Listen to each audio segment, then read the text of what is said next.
యాకోబు గ్రంథం 18వ అధ్యాయం. అప్పుడు షూహీయుడైన బిల్దదు ఇలాగు ప్రత్యుత్తరం ఇచ్చెను, మాటలలో చిక్కుపరచుటకై మీరెంతసేపు వెదకుదురు? మీరు ఆలోచన చేసి ముగించిన యెడల మేము మాటలాడెదము. మీ దృష్టికి మృగములుగాను మూఢులుగాను మేమెంచబడుట ఎలా? కోపము చేత నిన్ను నీవు చీల్చుకొనువాడా, నీ నిమిత్తము భూమి పాడుగా చేయబడునా? నీ నిమిత్తము కొండ దాని స్థానము తప్పునా? భక్తిహీనుల దీపము ఆర్పివేయబడును, వారి అగ్నిజ్వాలలు ప్రకాశింపకపోవును. వారి గుడారములో వెలుగు అంధకారమగును, వారి యొద్దనున్న దీపము ఆరిపోవును. వారి పటుత్వము గల నడకలు అడ్డగింపబడును, వారి స్వకీయ ఆలోచన వారిని కూల్చును. వారు వాగురల మీద నడుచువారు, తమ కాళ్ళే వారిని వలలోనికి నడిపించును. బోను వారి మడమెను పట్టుకొనును, వల వారిని చిక్కించుకొనును.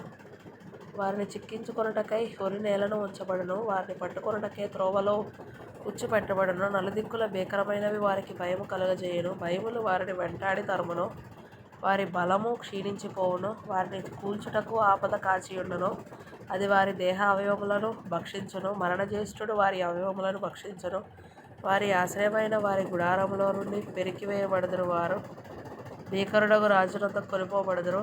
వారికి అన్యులైన వారు వారి గుడారములో నివాసము చేయుదురు, వారి నివాస స్థలం మీద గంధకము చల్లబడును. క్రింద వారి వేళ్ళు ఎండిపోవును, పైన వారి కొమ్మలు నరకబడును.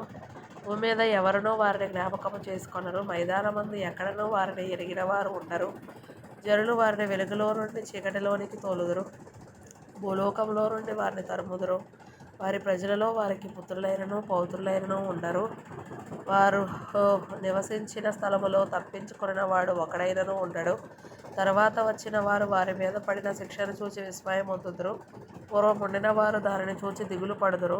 నిశ్చయముగా భక్తిహీనుల నివాసములకు ఇట్టి గతి పట్టును, దేవుని ఎరుగని వారి స్థలము ఇట్టిదే.